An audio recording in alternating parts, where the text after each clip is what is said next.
Après avoir parlé de somme de sous-espaces vectoriels et de somme directe de sous-espaces vectoriels, eh bien on va voir qu'il y a un lien, l'objectif étant à la fin de discuter de la dimension d'une somme de sous-espaces vectoriels et de la dimension d'une somme directe. L'idée va être de voir quand est-ce que des sous-espaces vectoriels sont en somme directe ou pas, et de voir qu'il y a un lien avec les familles libres et les familles génératrices. Alors la propriété est la suivante. Si j'ai E, alors j'ai pas remis, mais j'ai E, un K espace vectoriel et F1, Fp des sous-espaces vectoriels de E. Première propriété, c'est que si j'ai des familles génératrices de chacun de mes sous-espaces, alors en mettant bout à bout ces familles génératrices, on dit qu'on parle de concaténation des familles génératrices. La famille où je les enchaîne, c'est-à-dire de V1,1 jusqu'à V1,R1, jusqu'à V2,1 jusqu'à V2,R2 jusqu'à VP1 jusqu'à VPRP, est une famille génératrice de F1 plus etc. plus Fp. Le deuxième point, c'est que si jamais F1 et Fp sont en somme directe, donc là il faut vérifier la définition d'une somme directe, si jamais ils sont en somme directe, alors si j'ai des familles libres, une famille libre de vecteurs de F1 jusqu'à une famille libre de vecteurs de Fp, alors en les concaténant, on obtient une famille libre de vecteurs de grand E. Et le troisième point, qui est une conséquence directe du point 1 et 2, c'est que s'ils sont en somme directe, si j'ai une base de chacun des sous-espaces vectoriels, alors en mettant bout à bout, donc en concaténant les vecteurs, on obtient une base de la somme F1 plus etc. plus Fp. Alors démontrons cela. Donc on va procéder, on va démontrer chacun des points 1, 2 et 3. Pour le point 1, donc il faut que je démontre que la famille obtenue par concaténation des différentes familles génératrices de F1 jusqu'à Fp est une famille génératrice de F1 plus Fp. Donc pour ce faire, il faut que je démontre que tout vecteur de F1 plus Fp peut s'écrire comme combinaison linéaire des vecteurs de ma famille. Donc d'abord, le vecteur W dans F1 plus Fp, je le décompose comme un vecteur de F1 plus un vecteur de Fp. Avec le vecteur de F1, je l'appelle W1, le vecteur de Fp, WP. Il n'y a pas forcément une unicité de la décomposition, parce que je n'ai pas supposé que F1 et Fp étaient en somme directe, mais il y a existence de la décomposition. Et comme j'ai une famille génératrice de F1, par exemple, le vecteur W1, je peux l'écrire comme combinaison linéaire de V11 jusqu'à V1R1.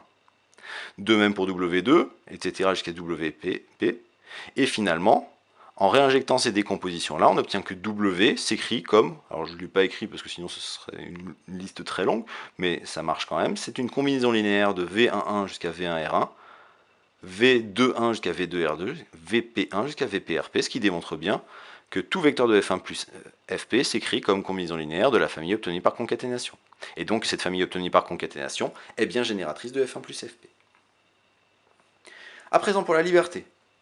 Pour montrer la liberté d'une famille de vecteurs, je prends une combinaison linéaire de ces vecteurs qui est égale au vecteur nul. Donc je prends une combinaison linéaire de V1 jusqu'à V1R1, VP1 jusqu'à VPRP qui est égal au vecteur nul. Alors les scalaires devant, je les note les lambda ij pour i entre 1 et p, et pour tout i, pour j entre 1 et ri.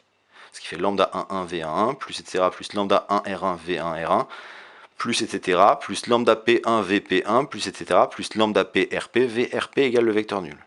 Sauf que ceci est une combinaison linéaire de vecteurs de F1. Ceci est une combinaison linéaire de vecteurs de Fp, donc ce gros vecteur appartient à F1, ce gros vecteur appartient à Fp. Mais comme on a supposé que F1 et Fp étaient en somme directe, chacun de ces gros vecteurs-là est égal au vecteur nul. Donc en particulier, si je prends le premier, j'obtiens que lambda 11 V1 plus etc. plus lambda 1 R1 V1 R1 est égal au vecteur nul. Là, j'ai une combinaison linéaire nulle de V1 jusqu'à V1 R1. Or, on avait supposé que cette famille était libre, ce qui donne que les scalaires lambda 1 jusqu'à lambda 1 R1 sont les scalaires nuls. Et ce que j'ai fait sur ce premier gros vecteur qui était dans F1, si je fais sur F2 sur Fp, j'obtiens bien que tous les scalaires lambda ij pour i entre 1 et p et j entre 1 et ri sont nuls, ce qui donne bien la liberté de la famille obtenue par concaténation. Le point 3, c'est simplement une conséquence du point 1 et du point 2, dans la mesure où une base, c'est une famille qui est à la fois libre et génératrice. On a vu qu'en concaténant des familles génératrices, j'obtenais une famille génératrice, et on a vu que quand on avait des sous-espaces en somme directe, en concaténant des familles libres, on obtient une famille libre.